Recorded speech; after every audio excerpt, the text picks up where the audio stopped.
properti gitu ya. Memang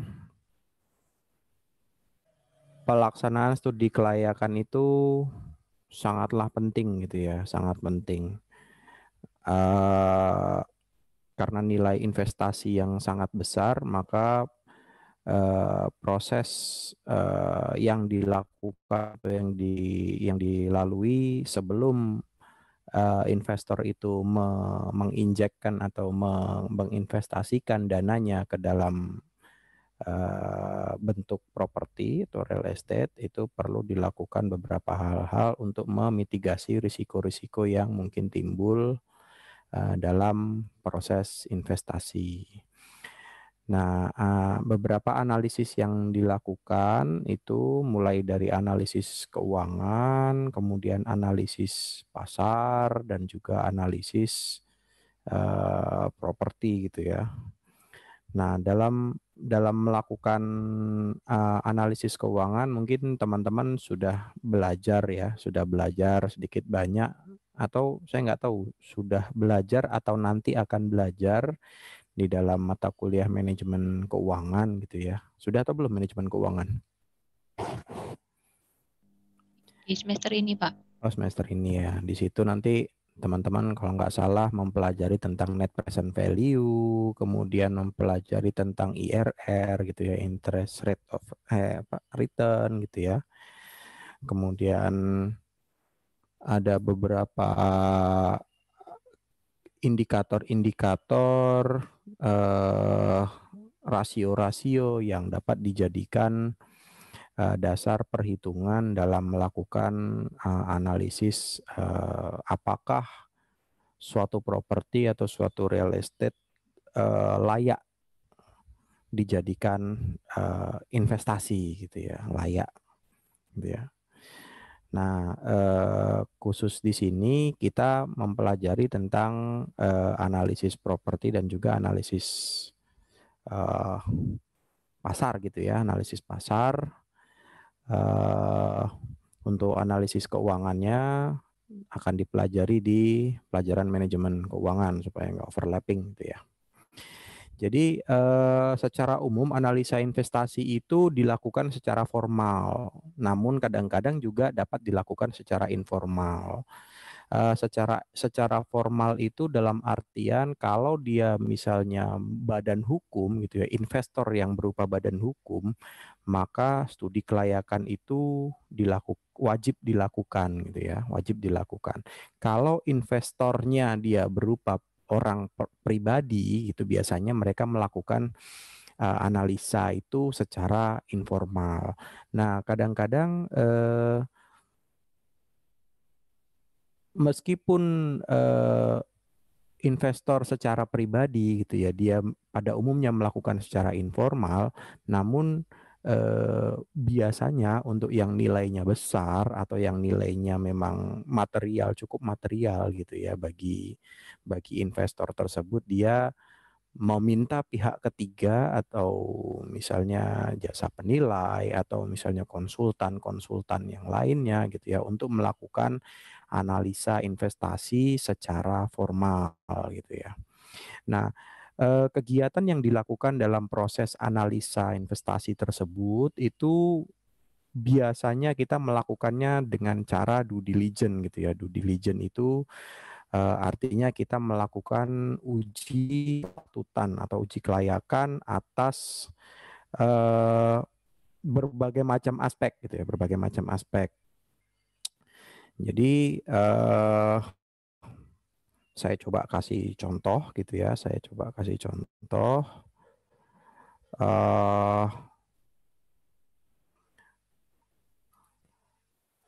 Oh iya, ini hanya untuk konsumsi apa ya namanya, pengajaran di stan aja ya gitu ya. Jadi saya coba kasih contoh pelaksanaan di lapangan gitu ya. Jadi saya beberapa kali melakukan penugasan yang terkait dengan investasi dan divestasi. Itu Sebentar saya coba contohkan.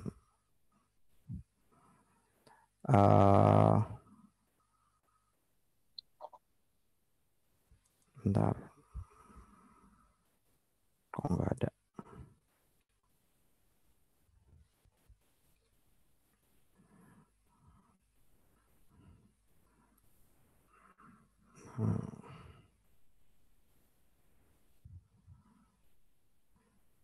Oke.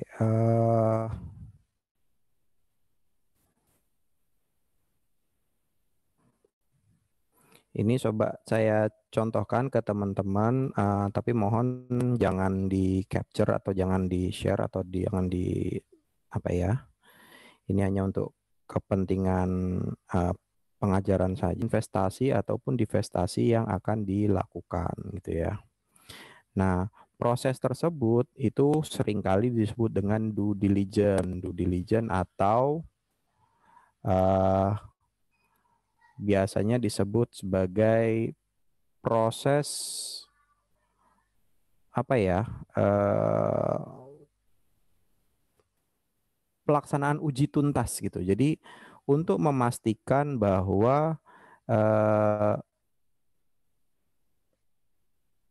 informasi perusahaan atau informasi terkait investasi itu dapat diperoleh secara lengkap kepada investor sehingga hasil keputusan untuk menginvestasikan atau tidak menginvestasikan itu dapat dilakukan secara tepat gitu ya.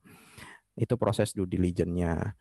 Kemudian proses due diligence itu juga perlu diikuti dengan feasibility study. Feasibility study itu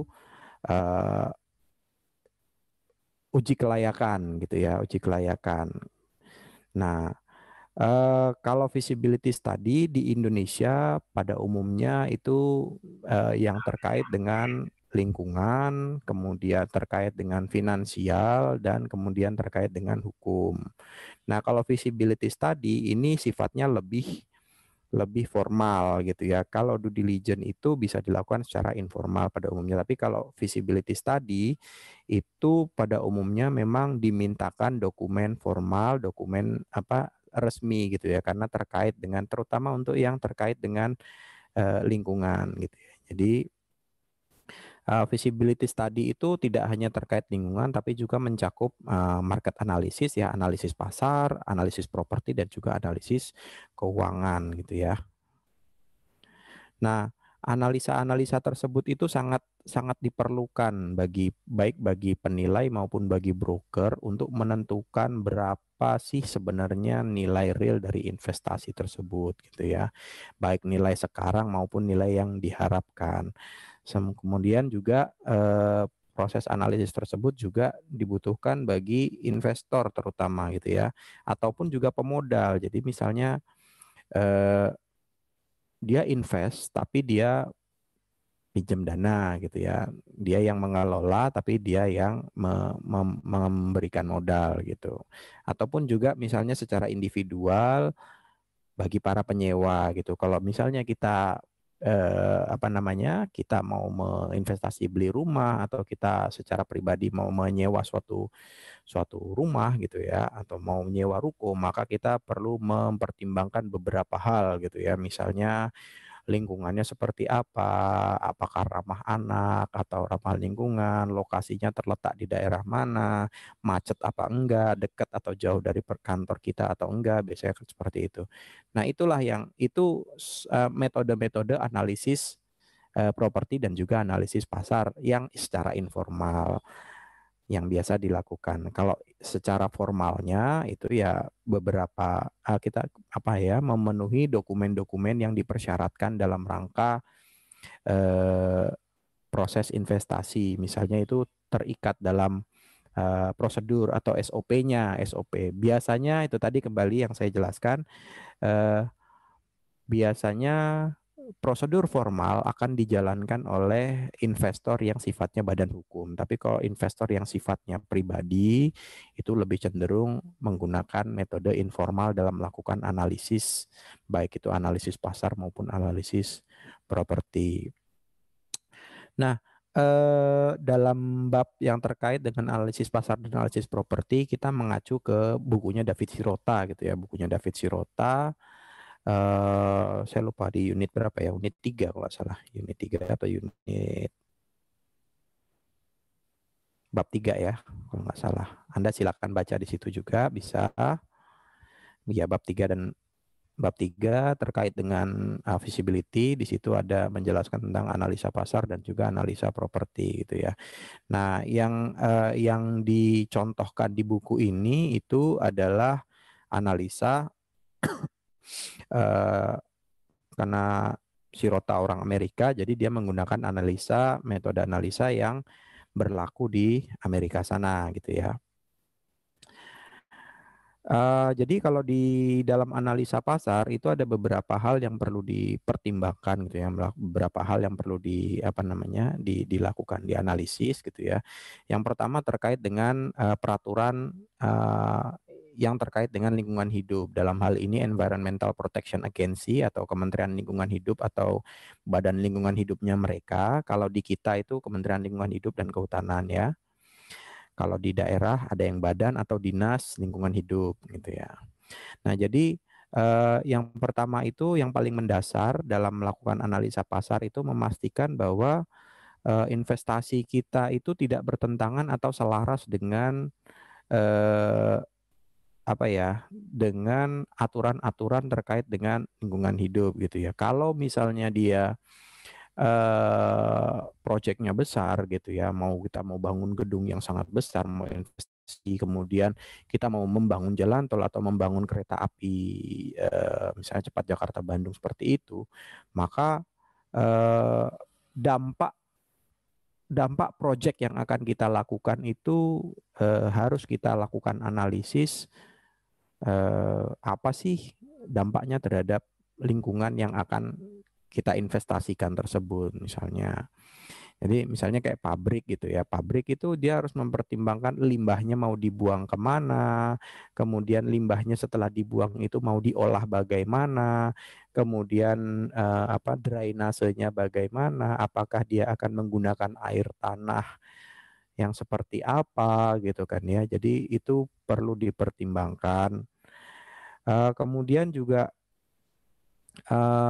biasanya karena ini sifatnya resmi atau formal, maka dia outputnya itu berupa studi dampak lingkungan yaitu AMDAL gitu ya, analisa dampak lingkungan. Kalau progresnya itu biasanya disebut AMDAL, AMDAL pakai M gitu ya, analisis mengenai dampak lingkungan. Produknya ANDAL, analisa dampak lingkungan gitu ya.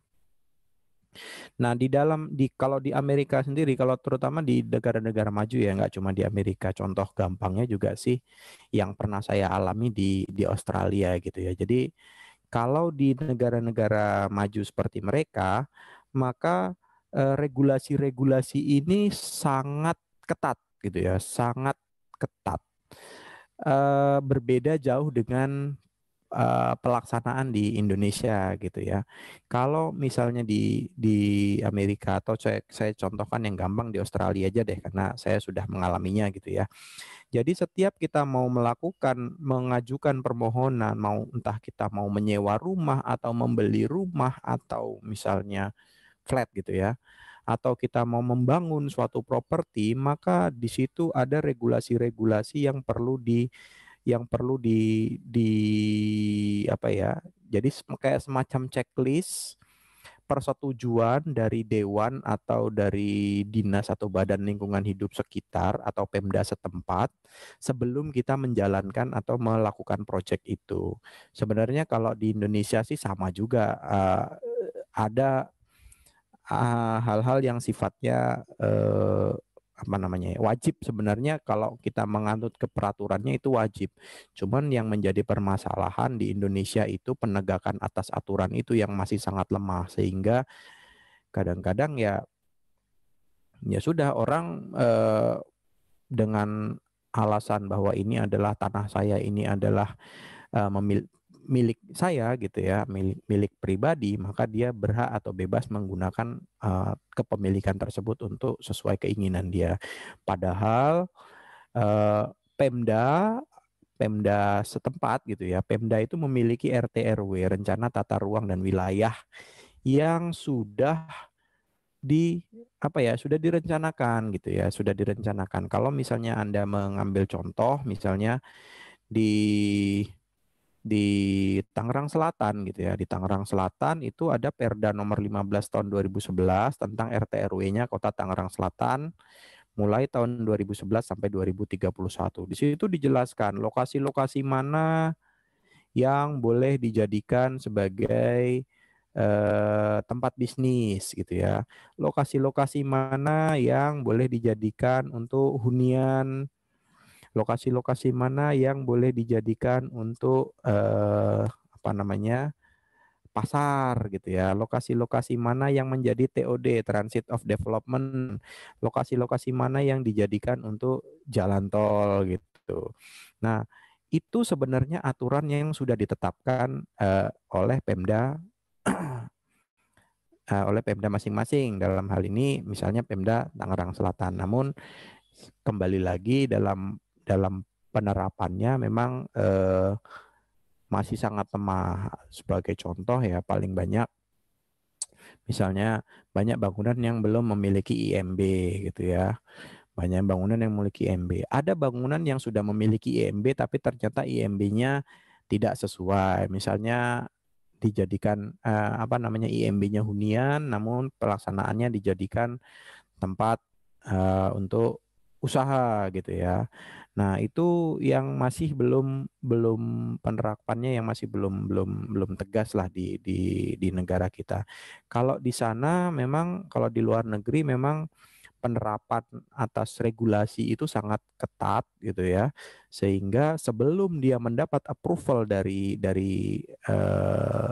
yang berwenang dalam hal ini misalnya council ya, city council atau misalnya dinas atau lingkungan hidup setempat, maka proyek itu belum boleh dibangun. Kalau seandainya dia tetap ngotot, maka denda yang besar akan dikenakan kepada mereka. Nah, kenapa sana bisa sini nggak bisa gitu ya? Kenapa di luar negeri mereka bisa menerapkan denda itu, menerapkan aturan-aturan tersebut secara tegas, sementara di sini nggak bisa? Karena di sana itu metodenya sudah single identity number gitu ya, single identity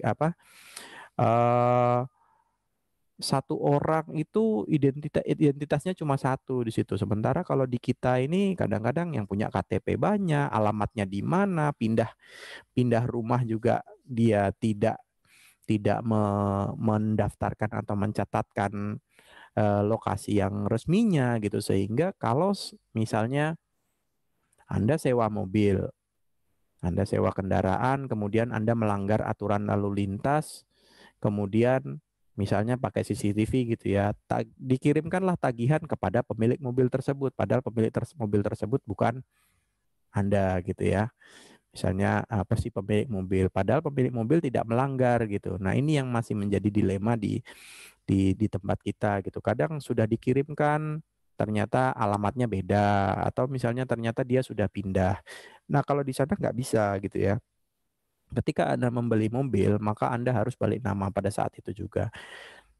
Nah, yang mempermudah di sana itu proses-proses seperti itu tuh sangat mudah gitu ya. Anda balik nama mobil atau Anda balik nama kendaraan itu nggak sampai 30 menit selesai gitu. Beda kalau di sini Anda harus bawa berkas ini itu, kemudian mungkin bisa sehari, 2 hari, 3 hari baru selesai. Sedangkan di sana Anda mau ganti mobil 5 kali ya Anda cuma butuh setengah jam dikali 5 untuk melakukan balik nama atas mobil yang Anda miliki tersebut.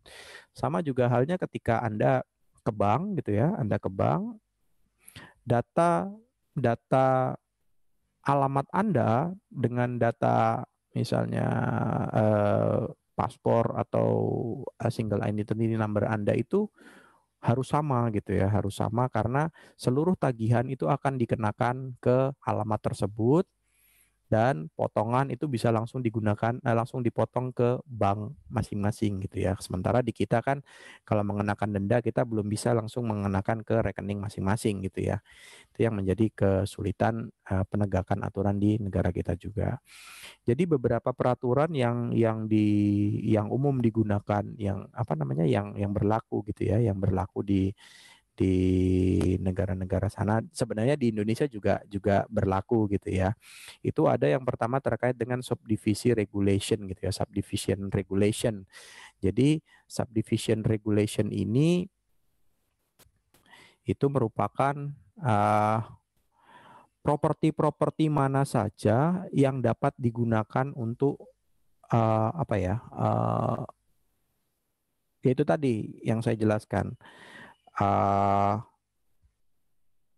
Rumah tinggalkah, atau misalnya dia tempat usahakah, atau misalnya dia tempat kesehatan, tempat misalnya tempat praktek dokter kah, seperti itu gitu ya.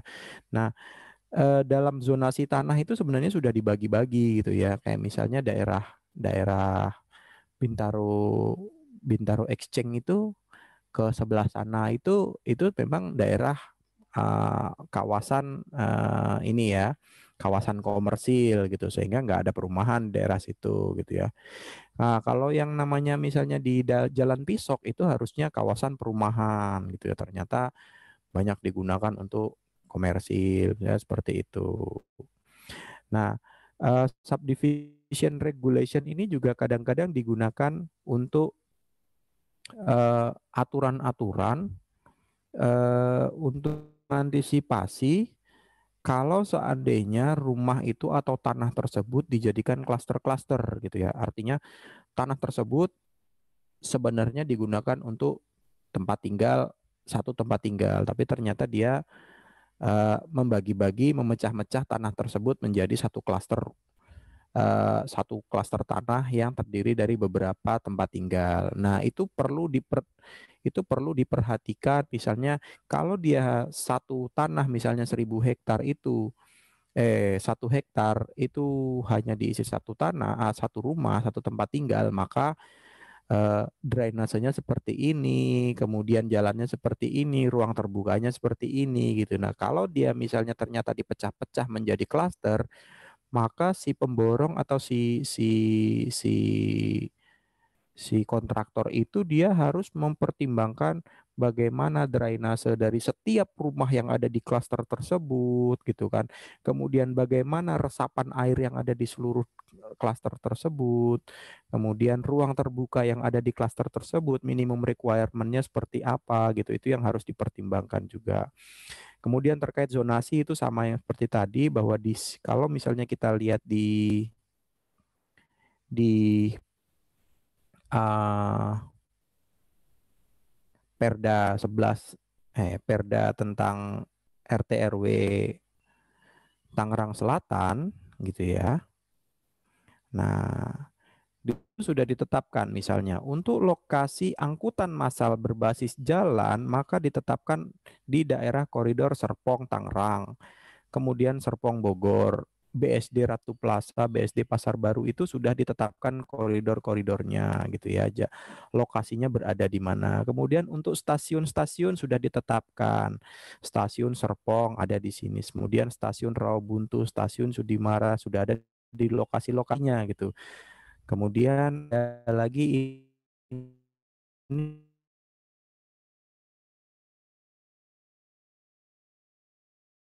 ada begitu ya. Kemudian ditetapkan misalnya zona untuk situ gitu ya. Nah, di situ ditetapkan daerah Legoso di Ciputat Timur, daerah Pamulang gitu ya. Kemudian situ Parigi itu di daerah Pondok Aren. Nah, ditetapkan seperti itu. Kemudian misalnya yang satu lagi, saya ambil contoh misalnya pengelolaan air limbah gitu ya.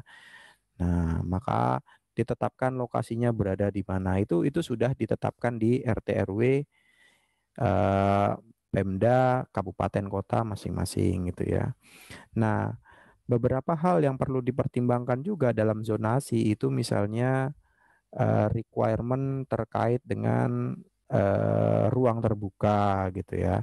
Ini yang masih kadang-kadang berat kalau untuk dilakukan oleh masyarakat. Karena apa ya? Dengan lokasi yang sangat terbatas, beda kalau misalnya di apa namanya? Di luar negeri gitu, satu kecamatan atau misalnya satu kelurahan lah gitu ya. Satu kelurahan itu memiliki satu taman. Ini sudah mulai diterapkan di Provinsi DKI gitu ya. Di Provinsi DKI itu setiap kelurahan memiliki taman, ruang terbuka hijau, RTH gitu ya. Ini setback requirement gitu ya. Ruang yang memang harus dibiarkan kosong gitu, tidak boleh digunakan apa-apa. Nah, kalau di sana itu namanya, kalau di luar negeri itu setback requirement ini, ruang yang dibuat terbuka kosong ini eh, namanya eh reserve, reserve gitu ya. Reserve itu kalau di Australia itu kadang-kadang dijadikan sebagai tempat untuk hiking, kadang-kadang dijadikan taman, kadang-kadang dijadikan playground gitu ya. Kadang-kadang dijadikan kolam gitu, apa semacam danau buatan gitu ya, atau kolam buatan gitu ya.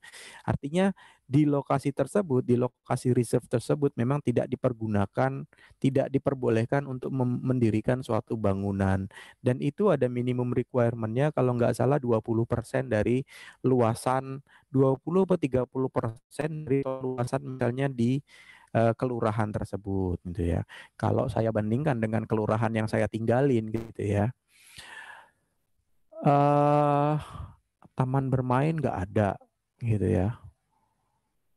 Ada sih lapangan sepak bola, tapi lapangan sepak bola itu digunakan apa ya? Ya memang buat buat bersama-sama. Mungkin itu bisa dijadikan salah satu ruang yang memang dibiarkan kosong, tapi kita nggak tahu juga apakah eh, apa ya, lapangan sepak bola itu di dalam RT RW-nya itu ditetapkan sebagai sarana prasarana olahraga atau dia ditetapkan sebagai ruang terbuka hijau gitu ya. Kalau misalnya ditetapkan sarana prasarana olahraga, maka harus ada lokasi lain yang ditetapkan sebagai ruang terbuka hijau gitu ya. Nah, kalau misalnya Anda iseng-iseng jalan-jalan ke Jakarta itu di dia ada Taman Menteng di kelurahan apa namanya Kebayoran Lama gitu ya, kelurahan Kebayoran Lama Utara, dia punya taman di daerah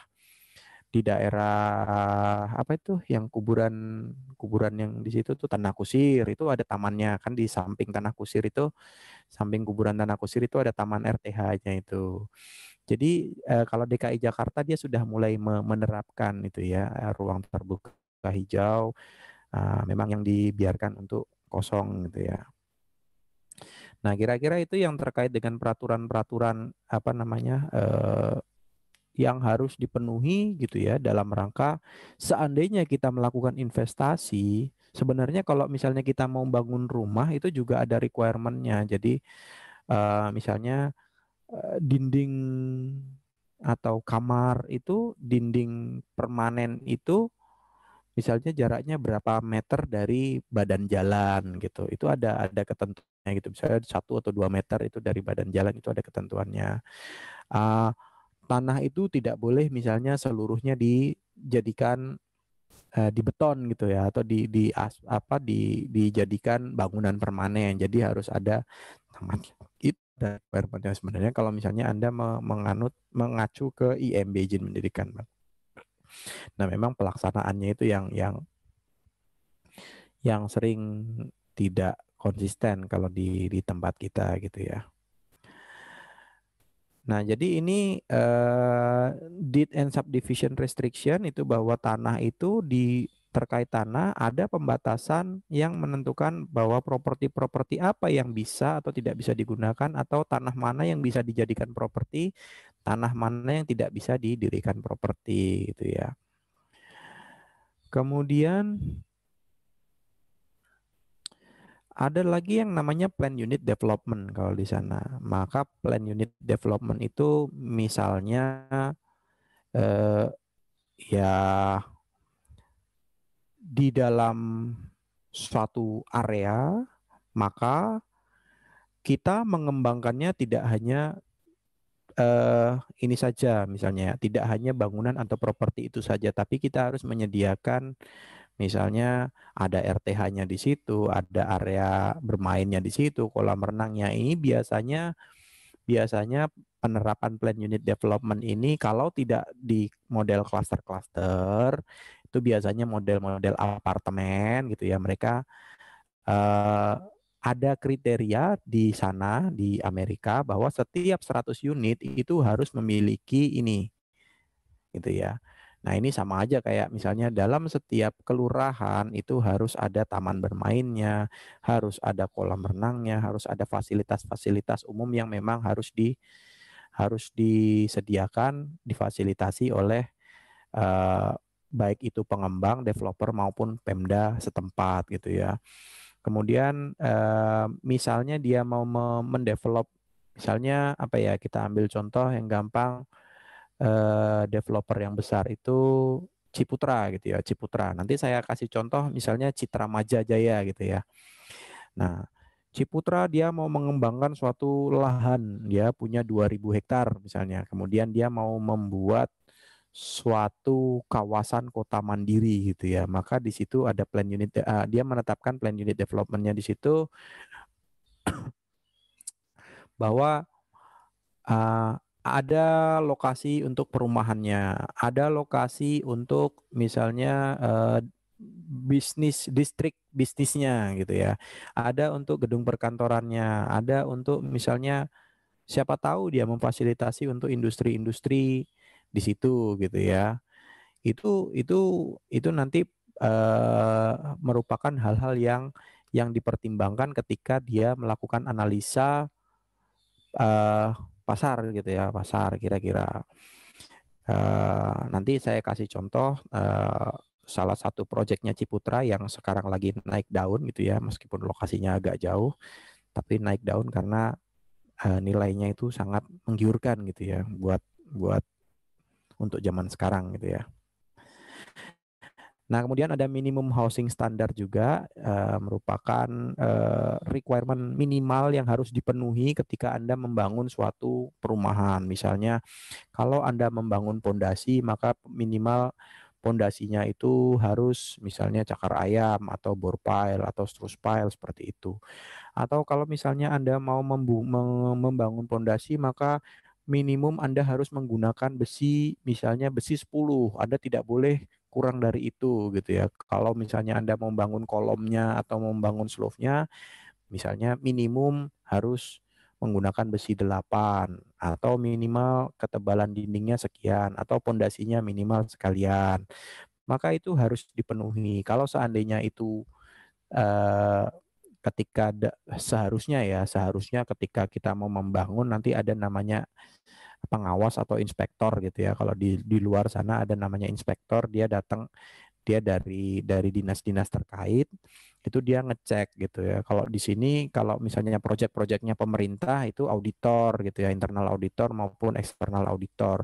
Dia ngecek untuk spesifikasinya ini udah sesuai atau belum dengan kontraknya atau dengan RAB yang disusun gitu ya. Misalnya kan sebelum menyusun kontrak dia menyusun RAB atau spesifikasi teknis. Nah, spesifikasi teknis itu nanti di approve oleh misalnya dinas PU setempat gitu ya. Kalau misalnya di sini ketika kita mau mengajukan IMB maka itu nanti di approve oleh misalnya di kelurahan gitu kan ya. Nah, nanti itu ada inspektor untuk mengecek gitu apakah yang dibangun itu memang sesuai dengan dokumen yang di-apply gitu ya, dokumen yang diajukan gitu bahwa fondasinya dia minimal menggunakan besi ukuran sekian. Nah, itu dicek. Kalau misalnya ternyata enggak, misalnya seharusnya menggunakan pondasi itu menggunakan besi 12, ternyata waktu diinspeksi hanya besi 8, maka dia akan dikenakan denda. Kenapa dikenakan denda? Karena ada minimum requirement yang ditetapkan oleh pemerintah dalam rangka menjaga safety, misalnya seperti itu.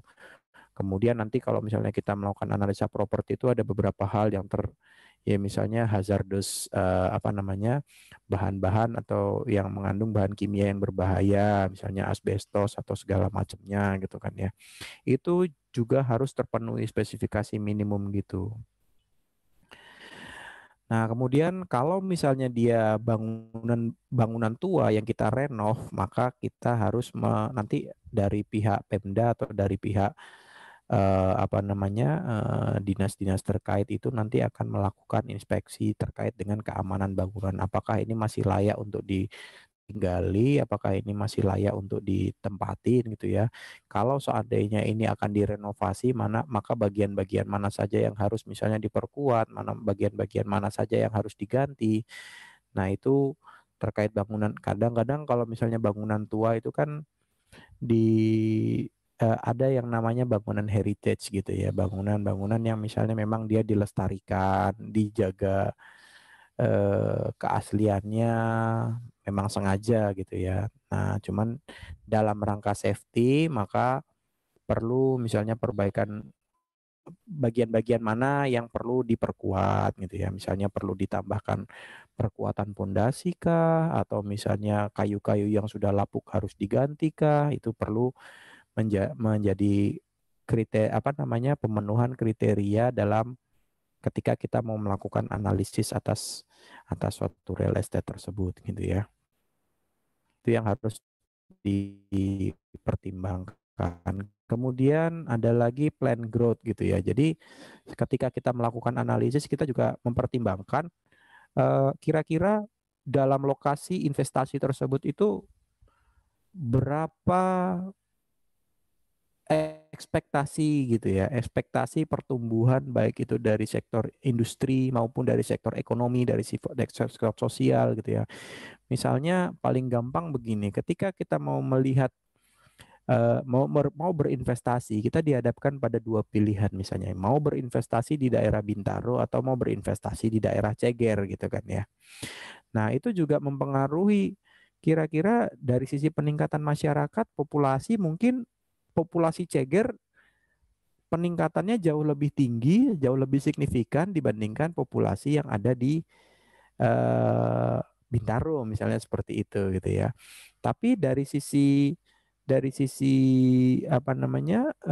nilai nilai misalnya yang diperdagangkan gitu ya, dari sisi pertumbuhan ekonomi, mungkin pertumbuhan ekonomi di Bintaro itu jauh menjanjikan dibandingkan misalnya pertumbuhan ekonomi di Ceger. Ya kalau seandainya Anda mau berinvestasi di daerah Ceger, ya Anda jangan membuat kafe bintang 5, kira-kira seperti itu. Kafe yang harga satu kopinya itu misalnya 20 sampai 25 ribu, tidak akan itu nggak affordable buat warga di sekitar Ceger misalnya seperti itu. Tapi kalau misalnya Anda buat kafe yang satu kopinya harganya 20 sampai 25 ribu di Bintaro, mungkin itu ya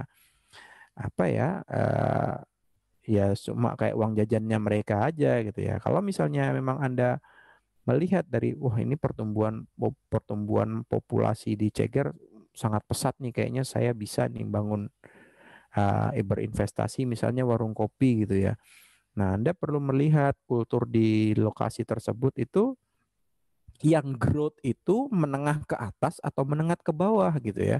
Kalau yang growth-nya menengah ke atas, oke, Anda bisa gambling, Anda bisa melakukan analisa bahwa ini karena yang growth ini adalah kaum menengah ke atas sudah mulai merambah daerah Ceger, maka saya akan menjadi inisiator dalam misalnya kafe bintang 5 gitu ya, daripada misalnya warung kopi saja gitu kan ya, yang harga kopinya mungkin hanya 5 ribu sampai 10 ribu misalnya seperti itu. Nah, dalam mempertimbangkan, dalam melakukan analisis plan growth ini, kita juga dapat mempertimbangkan kira-kira dari dokumen RT RW-nya Pemda, dokumen RT RW Pemda itu dapat Anda peroleh melalui website gitu ya. Itu merupakan dokumen yang yang memang dipublikasi gitu kan ya. Karena untuk menjaga, sebenarnya itu digunakan juga untuk masyarakat kalau seandainya ada penggunaan yang tidak benar atau yang tidak sesuai dengan peruntukannya, itu harusnya dilaporkan dan mengambil tindakan lah, harusnya seperti itu.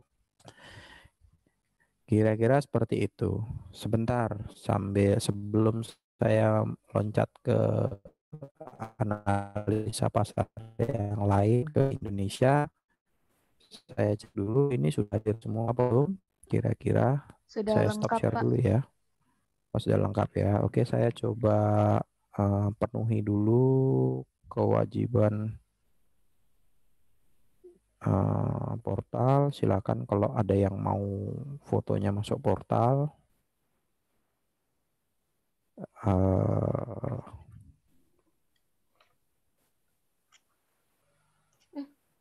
Wah,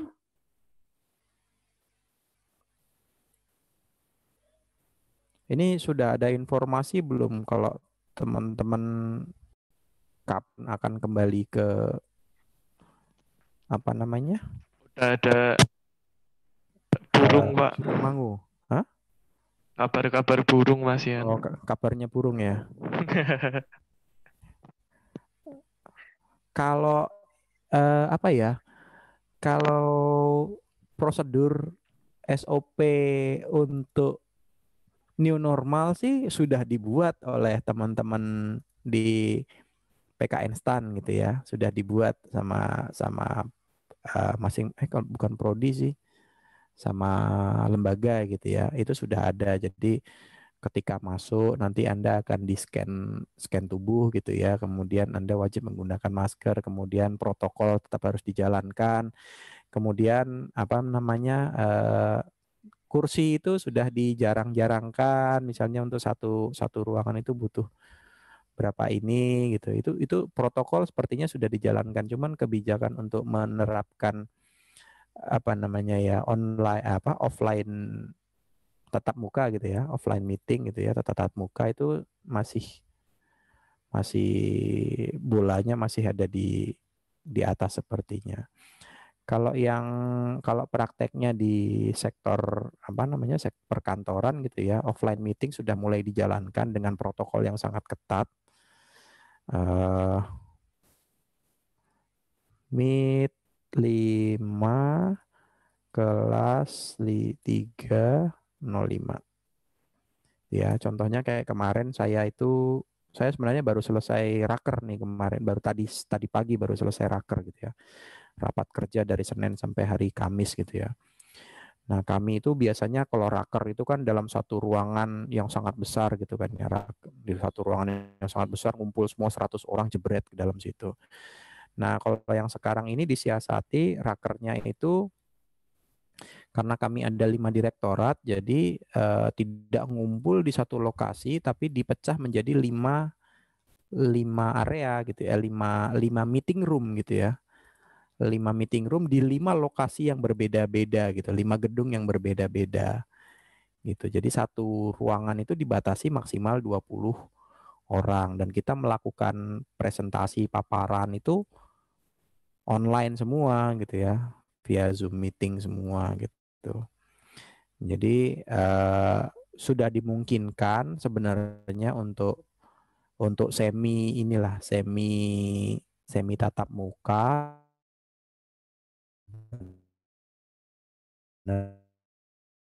Semester depan sudah mulai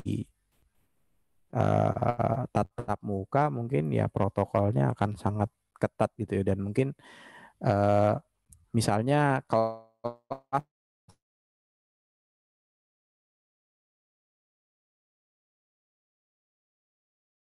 8 kurang 5 itu pada datang rombong-rombong gerudukan gitu, kayaknya nggak bisa. Jadi takes time gitu ya, perlu waktu untuk menjalankan protokol tersebut gitu ya. Analisa pasar. Oke. Admin tolong dipantau 10 menit sebelum mata kuliah berakhir, tolong diingatkan portal gitu ya. Ya, Pak. Oke, mari kita lanjutkan lagi. Ini nutupnya gimana sih? Salah. Oke, kita lanjutkan. Baik, itu tadi yang contohnya di Amerika gitu ya. Kalau di Indonesia sendiri seperti apa sih Pak gitu ya? Jadi ada beberapa hal yang dijadikan acuan ketika kita melakukan environmental ya, uji aturan-aturan yang terkait dengan lingkungan gitu ya, lingkungan gitu ya. Prosesnya itu disebut analisis mengenai dampak lingkungan. Biasanya yang kita tahu itu dari zaman dulu itu namanya AMDAL, analisis mengenai dampak lingkungan. Tapi dokumennya itu ANDAL gitu ya, analisis dampak lingkungan gitu ya. Jadi beberapa hal yang perlu diperhatikan ketika kita melakukan investasi. Kembali lagi saya tekankan bahwa ini pada umumnya dilakukan eh, oleh badan hukum gitu ya, badan hukum. Kalau misalnya yang sifatnya pribadi itu ini nggak perlu ya. Nah, biasanya yang investasi yang sifatnya besar ini wajib semuanya ini wajib dilakukan gitu ya. Terutama untuk proyek-proyek yang sangat besar. Nah, kalau untuk yang pribadi ini nggak diperlukan gitu ya. Paling sifatnya apakah zona investasi kita itu yang akan kita investasikan itu sudah sesuai dengan RT RW. Misalnya memang peruntukannya itu untuk industri, memang peruntukannya itu untuk sarana olahraga, memang misalnya kita mau invest bikin lapangan futsal gitu ya. Ternyata kita invest lapangan futsal itu di lingkungan perumahan di mana lokasi tersebut digunakan atau di aturannya itu merupakan tempat tinggal gitu ya, maka itu perlu kita pertimbangkan untuk berinvestasi di situ. Karena ya itu tadi, kalau seandainya tiba-tiba ada pengecekan atau ada pengujian yang iseng gitu ya. Kalau di Jakarta itu dia penertiban itu sudah mulai teratur gitu ya. Jadi sudah apa namanya penegakan hukum itu sudah mulai dijalankan gitu ya. Jadi kalau ada gedung yang tidak sesuai peruntukannya itu misalnya gedung ini belum bayar pajak, gedung ini tidak sesuai peruntukan itu sudah banyak sekali di Jakarta gitu ya. Nah, kalau di Tangerang Selatan ini kalau saya lihat masih belum, cuman kadang-kadang ada inisiatif-inisiatif dari warga yang mereka menyatakan kayak misalnya kawasan Camar dan daerah Pinguin itu apa? Caping ya bener ya. Camar dan Pinguin adalah kawasan hunian tidak diperbolehkan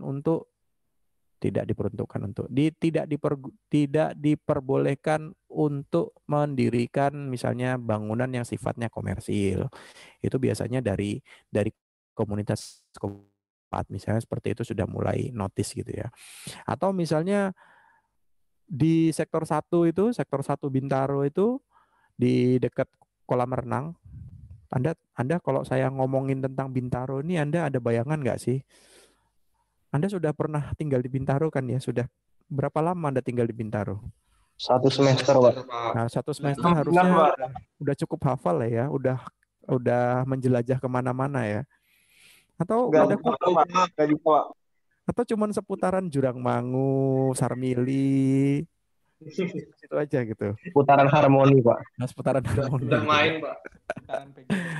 Iya, jadi kalau misalnya Anda jalan ke sektor 1 di daerah X kolam renang situ, itu ada suatu lokasi tanah gitu ya, tanah kosong di samping samping apa?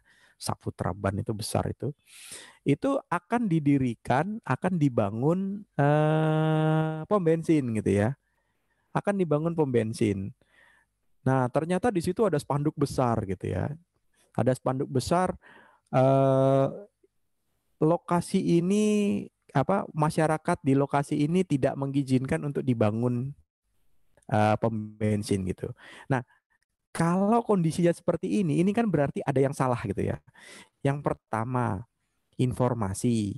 Informasi dari mana sehingga misalnya warga menjadi otomatis kan ada investor datang, investor tersebut mau membuka pom bensin di situ, informasi tersebut sampai ke warga, itu yang pertama.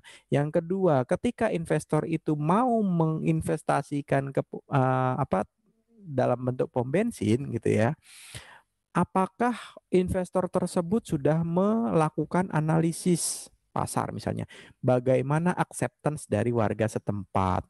Oke lah dari sisi bisnis karena di daerah sekitar situ misalnya belum ada pom bensin. Jadi dan daerah situ adalah perlintasan mobil satu arah. Semua mobil yang mau ke Jakarta lewat situ. Itu menjadi misalnya satu bisnis yang menggiurkan gitu ya. Tapi apakah si investor ini sudah mempertimbangkan, apakah dia lupa gitu ya bahwa misalnya lokasi tersebut apakah diperbolehkan untuk membangun pom bensin? Itu yang pertama. Oke, di situ lokasi komersil, tapi lokasi komersil yang seperti apa? Apakah pusat perdagangan, pasar gitu ya, atau misalnya ruko-ruko, atau memang diperbolehkan untuk membangun gas station karena nggak sembarangan gas station itu AMDALnya perlu dipertimbangkan gitu ya, dia jarak ada jarak minimum yang diperbolehkan misalnya dari pom bensin itu ke gedung atau bangunan sebelahnya itu ada jarak minimumnya gitu ya. Atau jarak minimum dari pom bensin ke lokasi hunian. Sedangkan di daerah sektor 1 itu mostly ya surroundingnya itu sekitarannya itu adalah hunian, rumah tinggal gitu yang mungkin itu akan berdampak negatif apabila di situ dibangun pom bensin. Lain kalau misalnya Anda lihat di sektor 7 ada pom bensin Shell gitu ya. Pas di pojokan itu harusnya Anda tahu gitu ya. Kalau enggak ya kebangetan satu semester enggak pernah misalnya main ke Giant atau main ke sektor 9 gitu kan ya. Pasti Anda ngelewatin ada pom bensin Shell di situ kan ya. Itu memang lokasi peruntukannya adalah unit bisnis gitu ya, unit bisnis. Dan di seputaran sektor 7 itu, distrik sektor 7 itu tidak ada hunian gitu ya. Jadi tidak ada misalnya penolakan dari warga bahwa di situ akan dibangun pom bensin. Jadi kira-kira seperti itu. Nah, dokumen AMDAL ini sangat tebal gitu, sangat tebal. Saya pernah baca dokumen AMDAL pusing sendiri gitu ya, saking karena dia harus mempertimbangkan berbagai macam aspek, terutama aspek lingkungan gitu ya. Jadi yang menjadi concern di dalam dokumen AMDAL ini biasanya itu limbah, kemudian drainase gitu ya, kemudian dampak terhadap warga sekitar gitu ya dari sisi lingkungan, dari sisi apa namanya ya, dari sisi populasi, kepadatan populasi tersebut. Misalnya dia di lokasi padat penduduk, maka itu sangat mempengaruhi gitu ya. Nah, kemudian ada lagi dokumen-dokumen yang disebut rencana pengelolaan lingkungan dan rencana pemantauan lingkungan. Jadi di awal kita itu jadi kita menyusun namanya kerangka acuan. Itu sifatnya global gitu ya, sifatnya global. Nah, jadi kita mau bangun, mau investasi, misalnya mau bangun pom bensin di sektor 1. Nah, secara garis besar analisisnya dampaknya terhadap lingkungan begini, dampaknya terhadap air tanah begini, dampaknya terhadap drainase begini, dampaknya terhadap kalau sampah itu apa namanya ya? Sampah itu apa ya? Saya lupa itu ya. Jadi pengolahan sampah atau limbah beracun atau limbah berbahaya seperti apa gitu ya, terhadap pembuangan sampah seperti apa gitu ya. Itu secara global. Kemudian setelah kerangka acuan ini disahkan atau diterima gitu ya, di-approve, maka kita membuat analisis yang sifatnya lebih detail berupa AMDAL. Itu sudah menggunakan hitungan-hitungan, dampak-dampak gitu ya, dan segala macam berbagai mitigasinya. Nah, setelah dokumen AMDAL itu dibuat, maka sebagai bentuk monitor gitu ya, bentuk monitor, maka kita membuat action plan atas pengelolaan lingkungan tersebut. Pembangunan pom bensin ini berdampak terhadap lokasi seperti ini gitu kan ya. Kemudian untuk memitigasinya maka kami akan melakukan misalnya seperti ini. Nah, nanti akan dilakukan misalnya kami akan membuat jalan, atau kami akan membuat saluran yang sangat besar gitu ya. Kemudian nanti setiap periodik kami akan melakukan pengecekan dan segala macam gitu ya. Itu nanti dituangkan dalam dokumen rencana pengelolaan lingkungan dan juga dokumen pemantauan lingkungan yang dilakukan secara berkala oleh pihak-pihak yang terkait gitu ya. Itu menjadi satu kesatuan dokumen terkait dengan AMDAL gitu ya, dampak lingkungan. Itu contohnya misalnya di Indonesia gitu. Nah, kemudian yang terkait dengan dengan pemerintah daerah, local government regulation itu ya beberapa aturan-aturan terkait misalnya penggunaan air itu ya, air tanah. Jadi kembali kita ke materi sebelumnya bahwa ada salah satu retribusi gitu ya, pajak air tanah, retribusi pajak air permukaan gitu ya,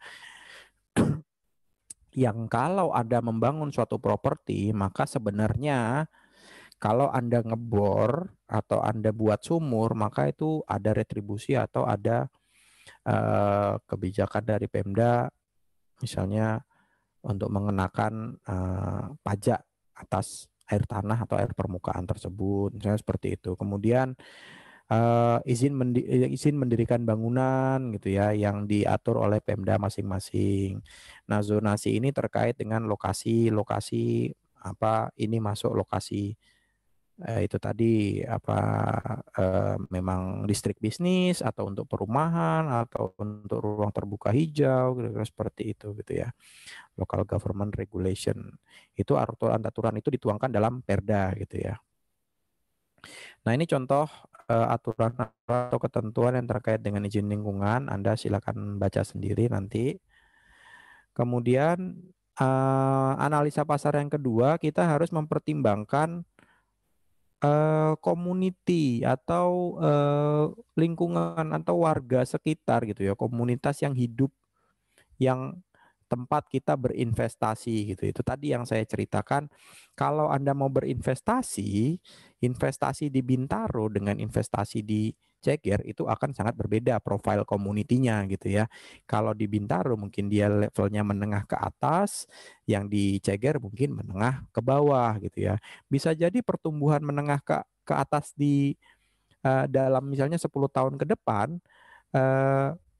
komunitas Ceger itu profilnya akan bergeser dari menengah ke bawah menjadi menengah ke atas. Karena apa? Misalnya harga rumah atau harga properti di daerah Bintaro sudah tidak affordable lagi, sehingga orang mulai berpikir untuk mencari rumah yang bergeser sedikit keluar Bintaro, misalnya Ceger salah satunya gitu ya. Atau misalnya ada pembukaan jalan yang dapat menembuskan jalan langsung dari Ceger ke Bintaro seperti halnya Kampus Tan gitu ya. Itu bisa jadi pertimbangan bahwa nilai investasi di Ceger akan jauh lebih tinggi daripada di Bintaro, karena misalnya Bintaro sudah stagnan gitu ya, dengan sudah jenuh gitu kondisinya gitu ya. Untuk pasar yang akan Anda investasikan, misalnya konteksnya Anda mau buka warung kopi premium gitu ya. Kalau di Bintaro mah udah banyak gitu. Kalau di Ceger mungkin hanya ada 1 dan 2 gitu ya. Yang mungkin kalau saat ini peminatnya atau pasarnya sangat kurang. Tapi bisa jadi ketika Anda melakukan analisis, oh ini dalam 10 tahun ke depan Ceger ini akan sangat berkembang nih. Nah, itu bisa menjadi pertimbangan ketika Anda melakukan investasi gitu ya. Komunitas yang akan dilayani. Kalau misalnya Anda dengan modal saya cuma 10 juta nih, ya udah bikin warung kopi aja gitu ya, warung kopi jualan Indomie gitu ya. Bukan warung abnormal jualan kopi dan Indomie tapi harga premium gitu ya, warung kopi Indomie yang memang ya bisa dinikmati untuk kalangan menengah ke bawah gitu ya. Nah, itu Anda juga perlu mempertimbangkan itu potensi pendapatan. Mungkin kalau di Bintaro ya satu porsinya 25.000, mungkin Anda COGS-nya misalnya ya 15.000, jadi cost-nya Anda keuntungan dalam menjual satu cangkir kopi misalnya 10.000.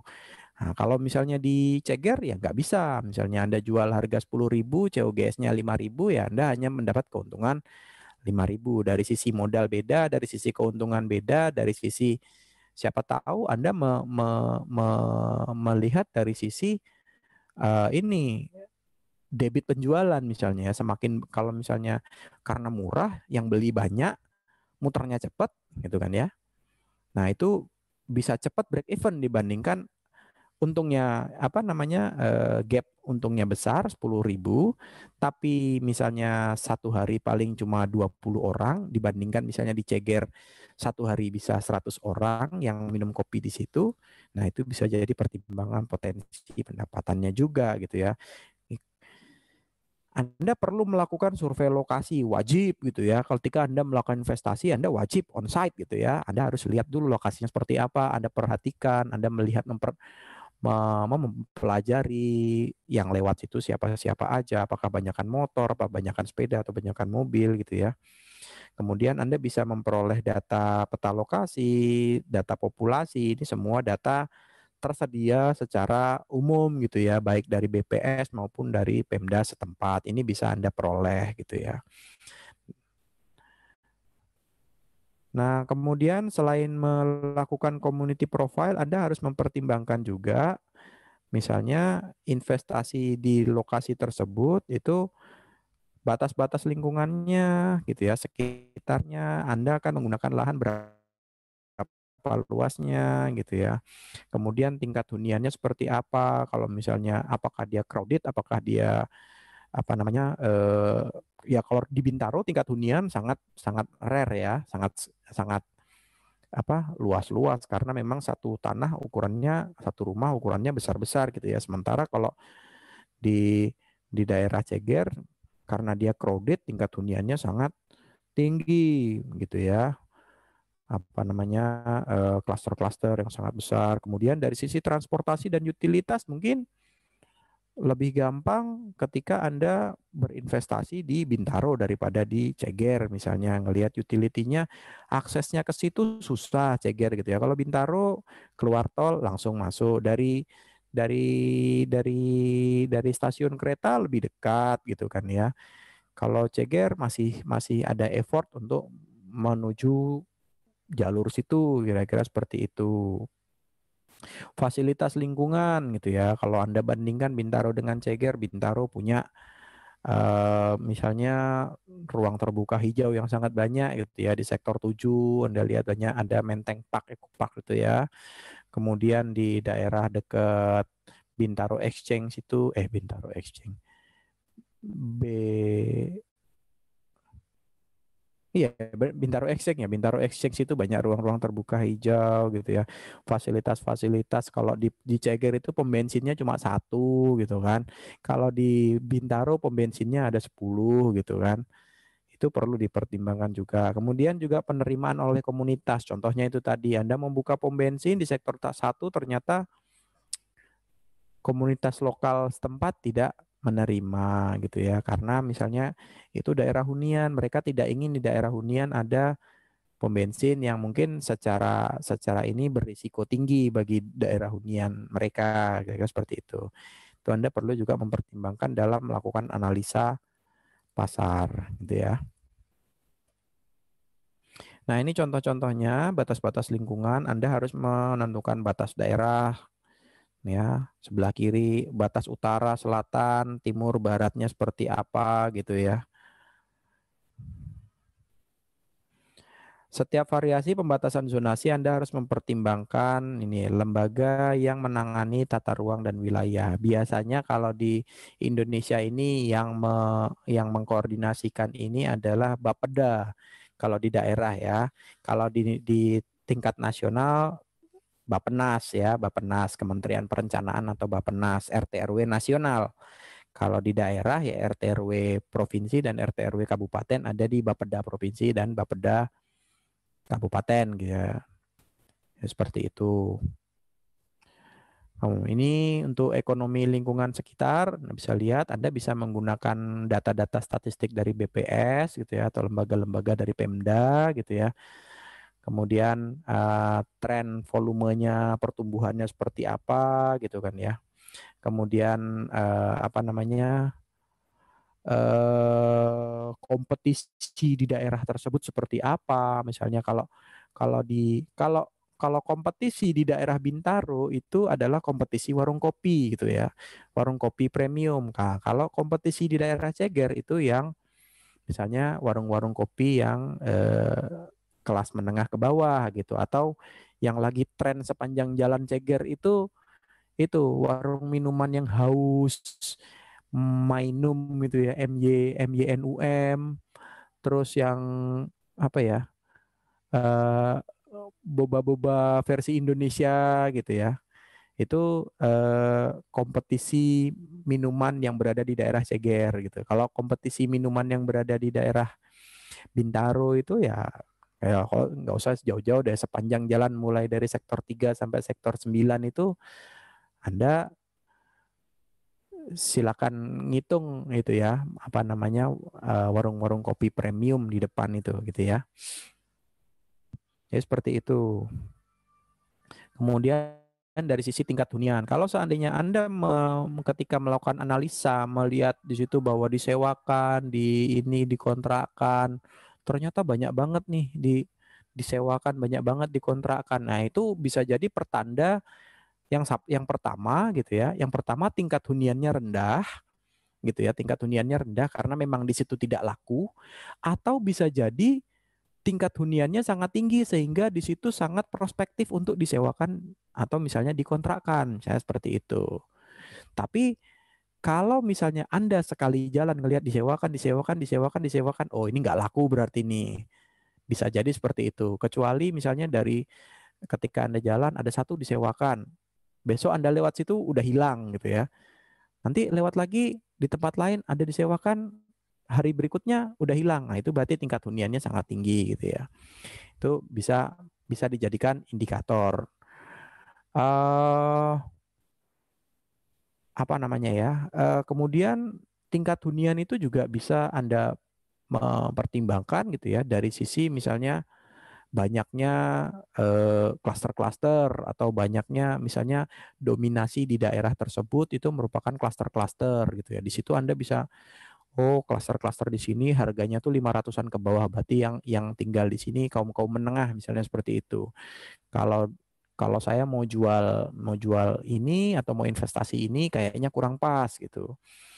Nah, kalau misalnya ternyata klaster di daerah situ nilainya 1M 1M, ini tingkat huniannya ternyata laku-laku aja gitu ya. Berarti ini tingkat huniannya yang sangat tinggi dan profil komunitasnya adalah orang-orang yang menengah ke atasnya seperti itu. Itu jadi pertimbangan gitu ya. Kemudian Anda juga bisa memperhatikan semakin banyak misalnya bangunan-bangunan yang sedang dibangun atau yang direnov atau yang semakin diperbaiki atau yang apa gitu ya, maka itu bisa mengindikasikan bahwa tingkat huniannya sangat tinggi. Atau misalnya Anda ngelihat banyak bangunan-bangunan yang sudah rusak. Kalau misalnya Anda ke daerah Ceger, ke perumahan Bintaro, Palem Bintaro atau Bintaro Hijau gitu, itu rumahnya banyak yang itu rumahnya banyak, satu kompleks besar itu banyak rumahnya gitu ya, berjejer-jejer rapi. Cuma ketika Anda lewat situ misalnya masuk ke dalam komplek itu banyak rumah-rumah yang tidak ditinggalin, banyak rumah-rumah yang tidak terawat. Artinya apa, tingkat hunian di situ tidak setinggi misalnya di lokasi. Atau misalnya Anda bandingkan misalnya depan itu ya Pisok gitu. Pisok dengan misalnya daerah Merpati gitu ya, Merpati atau daerah Pinguin, Camar Pinguin. Nah, itu tingkat hunian di Pisok jauh lebih tinggi daripada tingkat hunian yang ada di Merpati. Karena apa? Tingkat hunian di Pisok itu kebanyakan misalnya diisi oleh mahasiswa. Kemudian di sektor 5 itu ada perlintasan dari dan menuju sektor 1 dan sektor 9 gitu ya. Di situ dapat dilihat dari situ gitu ya.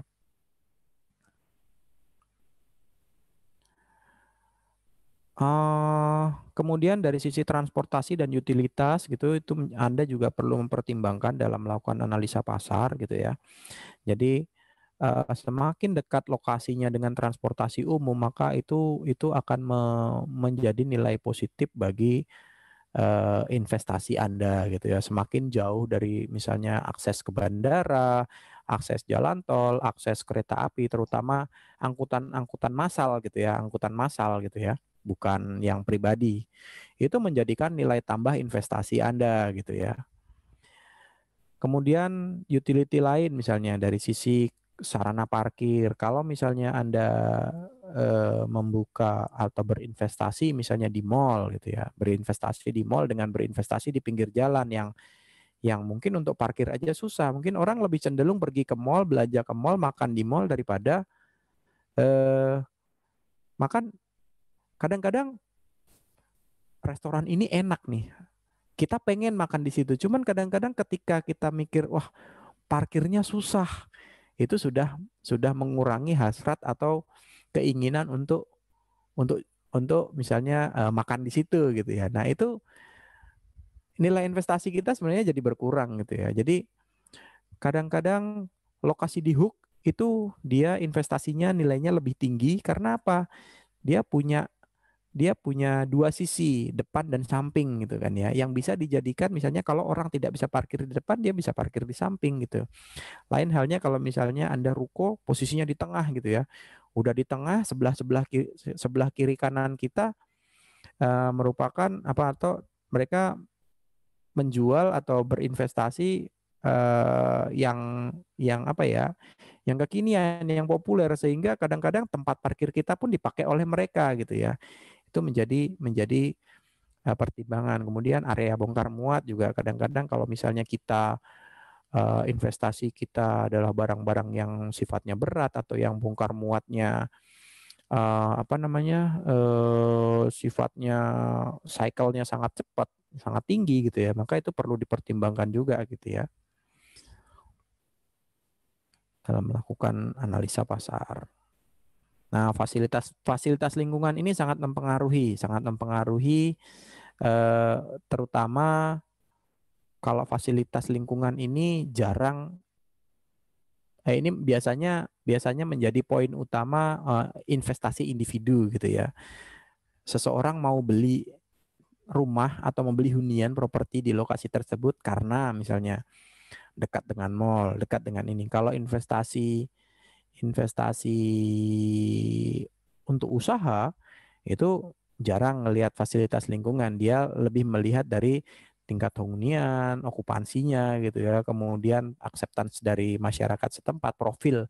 Dia lebih melihat profil lokasi tersebut ramai apa enggak gitu ya. Dia enggak terlalu melihat fasilitas lingkungan, mau di situ ada taman atau enggak mah bodo amat, mau ada masjid atau mau ada apa mah bodo amat gitu ya. Kalau ternyata lokasi itu sangat ramai dilewatin 24 jam, maka itu sangat menarik untuk investasi misalnya untuk usaha. Tapi kalau untuk hunian gitu ya, fasilitas lingkungan itu menjadi salah satu indikator yang sangat penting gitu ya dalam melakukan analisis. Misalnya, oh dekat dengan tempat ibadah, dekat dengan masjid, dekat dengan gereja, misalnya seperti itu. Oh dekat dengan sekolah, dekat dengan kantor. Atau di daerah situ mau cari makan gampang gitu ya. Kayak misalnya saya kemarin nginep di Ibis Style di Bogor gitu ya. Ternyata hotelnya itu bukan di kota Bogor tapi jauh terpencil, masuk ke dalam jauh banget lah gitu. Bahkan mau nyari Indomaret aja saya harus keluar naik kendaraan yang tidak ada angkotnya, harus naik kendaraan pribadi sejauh 2 sampai 3 kilo gitu. Itu kalau buat hunian gitu ya, memang itu tidak cocok untuk misalnya untuk menengah ke bawah yang ini kan sama moda transportasi massal gitu ya. Tapi kalau menengah ke atas yang memang setiap orang sudah memiliki kendaraan masing-masing, itu is not a big deal gitu, itu bukan problem gitu ya. Jadi itu menjadi salah satu pertimbangan gitu ya. Meskipun lokasi kampusnya dekat, kemudian di situ ada sekolahan, di situ ada mall, di situ ada apa, tapi kalau ternyata fasilitas pendukungnya nggak menarik, itu bisa jadi mengurangi nilai dari investasi gitu ya. Nah, penerimaan oleh komunitas ini juga sangat penting, terutama untuk investasi yang sifatnya usaha gitu ya. Kalau untuk yang pribadi ya jarang kita mempertimbangkan, wah di sini kayaknya lingkungan ini isinya begal semua nih, jangan beli rumah dekat sini gitu ya. Iya, kita nggak bakal menjudge seperti itu. Wah, ini orang kampungnya keras-keras misalnya seperti ini. Wah, itu nggak sampai situ gitu ya kalau kalau pribadi. Tapi kalau untuk berusaha, nah ini community harus dipertimbangkan. Misalnya Anda mau membuka warung kopi gitu ya. Ternyata di situ juga udah ada warung kopi dan warung kopi itu merupakan ikonik dari daerah tersebut gitu ya. Ketika Anda buka warung kopi, wah, ini orang nggak sopan banget gitu ya. Di situ sudah ada warung kopi, kok dia malah buka warung kopi juga gitu ya. Ya usaha-usaha, bisnis-bisnis, saingan-saingan gitu ya. Rezeki masing-masing. Cuma ya etiknya seperti apa gitu ya. Misalnya seperti itu. Atau di situ sudah ada Indomaret, Anda buka Alfamart di depannya gitu ya. Itu kan strategi bisnis gitu ya. Nah, dari sisi etika sebenarnya kan nggak ini gitu ya. Cuman kalau dari sisi apa ya, persaingan bisnis ya itu sah-sah aja gitu ya. Misalnya Indomaret udah capek-capek survei, oh daerah sana kayaknya prospek banget nih dia. Ketika dia bangun di sana, terus si Alfamart ngikut aja gitu, bangun di depannya dia. Alfamart lumayan dia tidak mengeluarkan dana untuk melakukan misalnya analisis pasar atau melakukan survei gitu kan ya. Survei sudah dilakukan oleh Indomaret misalnya seperti itu. Dia tinggal ngikut aja. Oh ternyata di situ prospeknya besar. Ya udah kita bangun aja Alfamart gitu ya. Tinggal nanti loyalitas pembeli, dia lebih cenderung ke Indomaret atau ke Alfamart atau mana yang lebih murah, biasanya seperti itu. Nah, selain itu juga penerimaan oleh komunitas ini yang perlu dipertimbangkan karena memang ada rencana-rencana proyek yang mau dibangun oleh instansi-instansi pemerintah misalnya. Itu harus dipertimbangkan. Kayak misalnya mau bangun jalan tol, itu Anda harus mempertimbangkan jalan tol kita ngelewatin hunian. Oke, kita jalannya tidak ngambil hunian, masih jarak 1 meter dari hunian.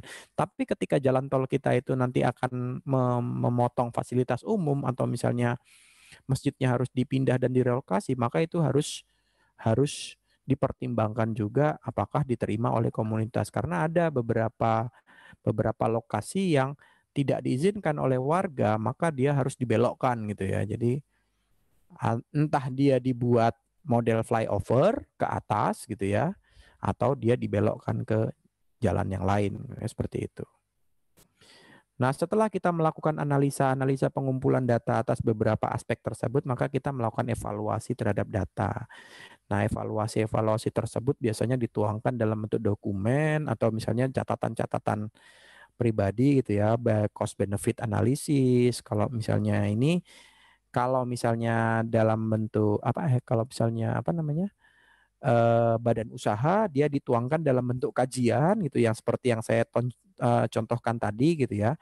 Kajian pasar, kajian ekonomi, kajian hukum dituangkan dalam suatu dokumen yang menjadi dasar nanti pengambilan keputusan bagi pihak yang berkepentingan. Contohnya ini kan tadi pola lalu lintas, arus lalu lintas ya tadi. Ketika si Waskita Toll Road mau menjual jalan tolnya, maka dia sudah melakukan analisa atas berapa sih LHR-nya di jalan tersebut, lalu lintas hariannya itu berapa mobil dalam satu hari itu gitu ya. Kemudian berapa pemasukannya setiap bulannya atau setiap harinya gitu ya. Kemudian lokasi-lokasi apa yang dilewati, fasilitas-fasilitas pendukung apa saja gitu ya. Itu menjadi pertimbangan dalam menyajikan data hasil analisis gitu. Nah, hasil analisis ini yang dituangkan dalam kajian itu akan menjadi keputusan bahwa kita go atau no go gitu ya, tergantung dari acceptance kita, tergantung dari tingkat risiko yang bisa kita terima gitu ya. Kalau kita misalnya oke, kita targetnya IRR-nya sekian. Atau misalnya saya nggak mau kalau IR-nya di bawah sekian gitu. Itu bisa jadi tergantung dari acceptance si pengambil keputusan, dalam hal ini investor gitu ya. Saya punya uang 500 juta, yang penting saya mau beli rumah. Nah, jadi dia acceptance-nya berapapun yang penting di bawah 500 juta. Atau saya mau rumah yang ada ininya gitu. Atau ada fasilitas itunya. Nah, itu menjadi pertimbangan go atau no go gitu ya. Rumahnya nilainya di bawah 500 juta, tapi di situ tidak ada misalnya taman bermain untuk anaknya. Maka dia nggak jadi beli, padahal dari sisi harga sudah masuk gitu ya. Dari sisi profitability itu sangat murah gitu ya. Tapi ternyata itu tidak menjadikan ada pertimbangan lain untuk menerima go atau no go-nya gitu ya. Ini contohnya. Saya nggak promo Citra Majaraya gitu ya. Saya bukan orang dari Ciputra. Saya tidak dibayar oleh Ciputra gitu ya. Tapi yang saya mau gambarkan bahwa ketika Ciputra mau membangun suatu integrated new town di daerah Maja, Anda tahu daerah Maja itu masih 2 stasiun lagi dari 3 atau 4 stasiun lagi dari stasiun Jurangmangu gitu ya. Which is kalau dari lokasi sekarang saat ini itu masih sekitar 2 jam lagi, 1,5 sampai 2 jam lagi kalau Anda naik kendaraan. Kalau dari kantor saya itu jaraknya sekitar 2,5 jam. Jadi kalau saya beli rumah di situ, saya berangkat kantor, masuk jam 8 itu saya harus berangkat kantornya 5:30.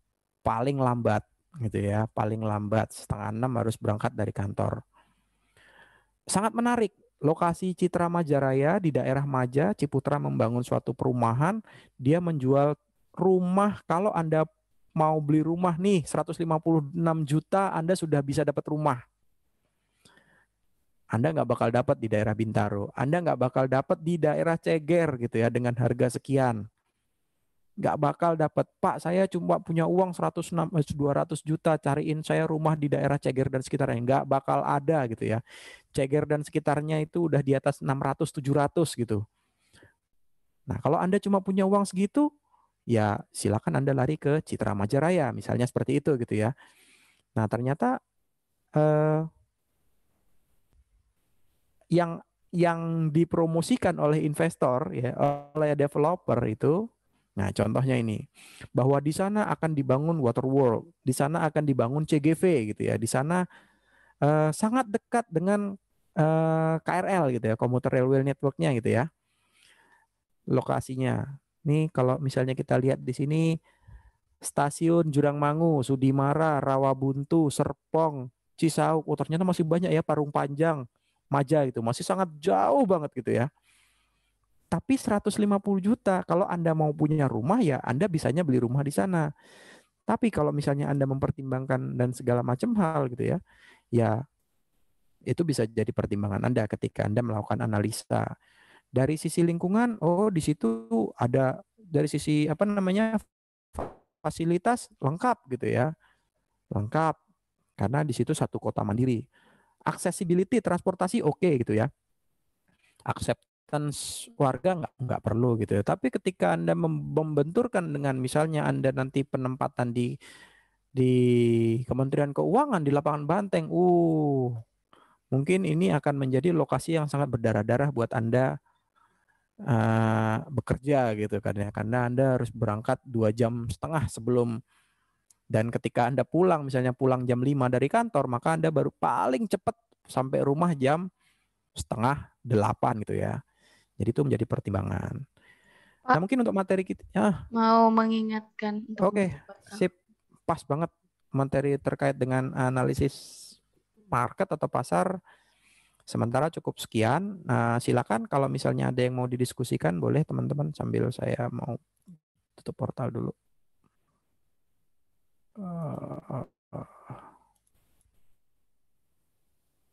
Duh, udah deh.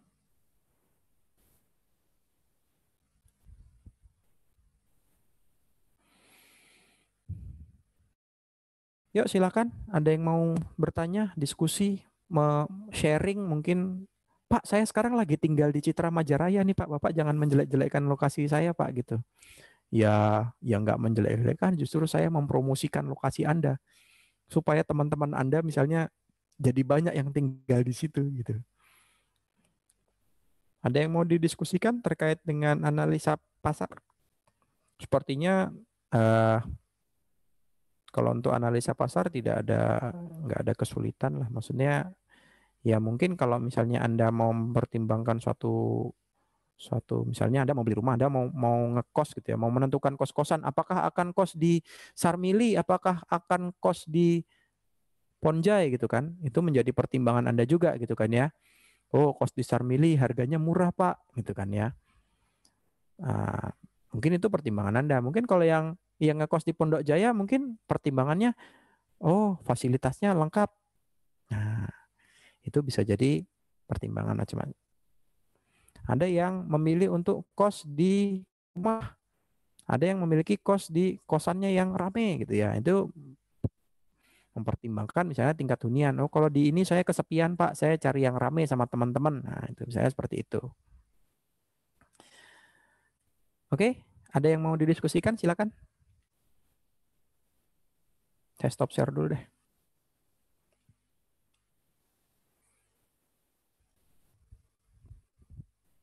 Nggak ada? Pak, mau bertanya mengenai UTS nanti, Mm-mm. perhitungan PBB-nya itu tetap pakai tabel-tabel itu ya, Pak? Enggak. Enggak. Hah? Oh, Tabel yang mana? Tabel yang P3, iya, Pak. Ya. enggak. Oh, iya, Pak. Makasih, Pak. Ya. Jadi nanti rencananya UTS-nya itu ada pilihan ganda. Kemudian ada essay-nya. Kemudian ya kasusnya ya paling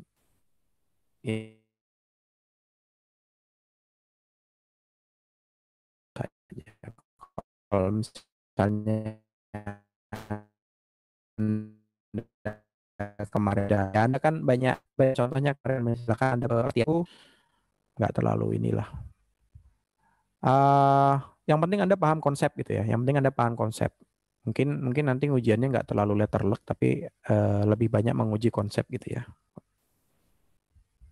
Silakan. Ada lagi yang mau ditanyakan?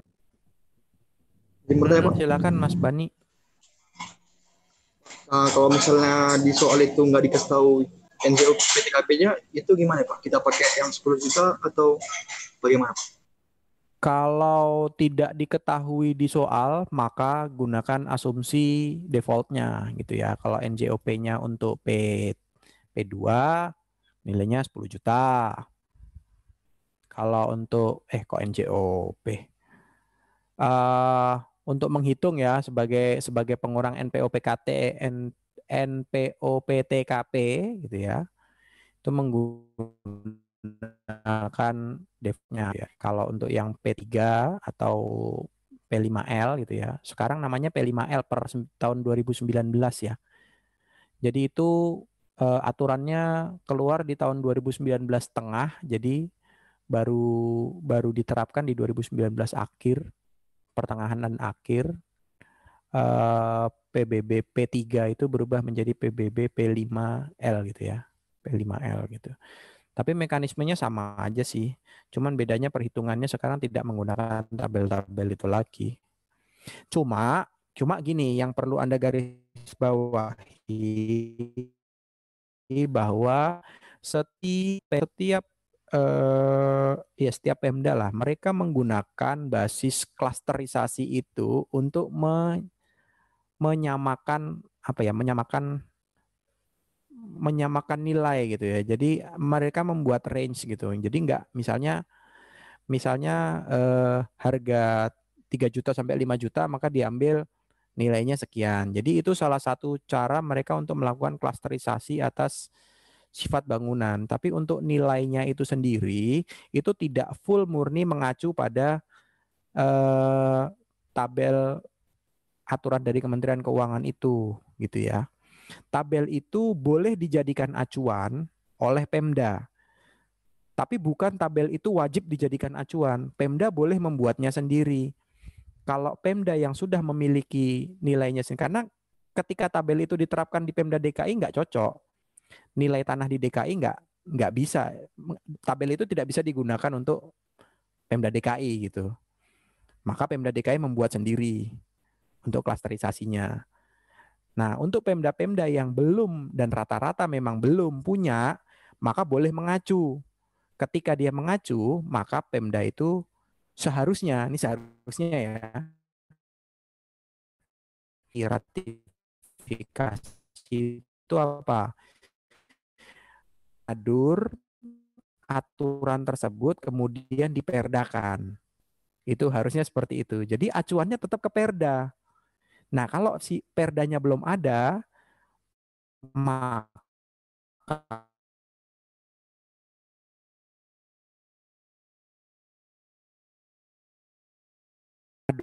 diserahkan kepada Pemda. Tidak ada kewajiban untuk mengikuti Kementerian Keuangan karena itu wewenangnya sudah diserahkan full kepada Pemda. Konteksnya sih seperti itu gitu ya. Ada lagi? Baik Pak. Oke. Besok kita jam berapa ya? Jam 10 ya?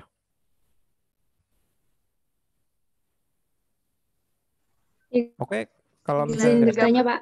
Oh, silakan. Siapa? Saya, Pak.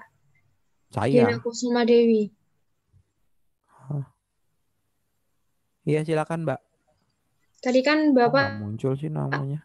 jelasin kalau rumah yang fungsinya dialihkan buat usaha itu IMB-nya juga harus diganti untuk usaha ya, Pak. Iya. Lalu terus yang saya mau tanyakan itu usaha yang dimasukkan itu yang kayak apa ya, Pak? Apakah pemilik yang punya usaha online itu juga harus ganti peruntukan IMB-nya gitu, Pak? Kalau online enggak. Jadi rumah usaha itu yang memang digunakan sebagai bisnis yang mereka kalau online itu kan memang sebenarnya tingkat hunian, tapi kita online itu kan kita juga enggak jualan secara fisik gitu ya. Jadi tidak mengubah kondisi bangunannya itu gitu ya. Kecuali kalau misalnya Anda online, Anda menjadikan rumah itu sebagai gudang gitu ya. Gudang untuk menyimpan barang-barang Anda gitu ya. Ya kalau ternyata pada akhirnya rumah itu dijadikan Anda mempekerjakan orang di situ gitu ya. Anda mempekerjakan orang di gudang meskipun secara online dan itu bukan hunian, itu bisa saja dipermasalahkan oleh regulasi setempat gitu ya. Kalau misalnya Anda hanya berjualan online yang secara individu gitu kan ya, itu nggak masalah sebenarnya. Tapi kalau misalnya sudah mulai besar, kemudian transaksi bisnisnya sudah melibatkan arus lalu lintas yang mempengaruhi arus lalu lintas atau mempengaruhi lingkungan sekitar, maka itu harusnya, apalagi misalnya ya, kan sekarang banyak tuh kantor hukum tapi di rumah gitu ya. Rumah dijadikan kantor notaris gitu kan ya. Nah, di rumah itu bukan notarisnya tapi justru pegawainya notaris yang tinggal di rumah itu gitu. Nah, itu berarti rumah hunian yang dijadikan untuk perkantoran gitu. Nah, itu harusnya ada izin tersendiri bahwa rumah itu, karena gini konteksnya, kalau hunian itu orang datang masuk selesai gitu ya. Sementara kalau misalnya perkantoran atau usaha itu lalu lalang, apalagi misalnya usaha kuliner atau usaha apa, maka perlu dipertimbangkan drainasenya seperti apa, sampahnya seperti apa, limbahnya seperti apa. Itu kan sangat berbeda konteksnya ketika Anda perumahan gitu kan ya. Kalau misalnya Anda perumahan, penggunaan air itu untuk rumah tangga itu satu bulan itu sekitar 10 sampai 15 meter kubik. Tapi kalau misalnya Anda usaha atau misalnya di situ ditinggali oleh, misalnya digunakan untuk kantor yang isinya 10 orang, maka otomatis penggunaan air akan jadi lebih besar. Sampah akan menjadi lebih banyak. Gitu kan ya. Dan mungkin crowdnya lingkungan usaha dengan crowdnya lingkungan hunian itu sangat berbeda gitu ya. Sehingga itu yang menjadikan izin mendirikan bangunan itu spesifik ditetapkan untuk Anda mau ngapain ini bikin bangunan gitu. Dan kriterianya juga beda gitu ya. Bangunan tempat tinggal dengan bangunan tempat usaha itu spesifikasinya pasti berbeda. Kira-kira seperti itu, Mbak. Oh ya, baik, Pak. Makasih. Oke. Kita lanjutkan besok. Kalau misalnya masih ada yang mau didiskusikan, silakan ditempel di grup WA. Coba kita diskusi di situ. Terima kasih untuk atensi hari ini. Sampai berjumpa besok. Wabillahi taufiq wal hidayah. Wassalamualaikum warahmatullahi wabarakatuh. Waalaikumsalam. Waalaikumsalam warahmatullahi wabarakatuh. Terima kasih, Pak. Terima kasih Pak. Pak. Terima kasih, Pak.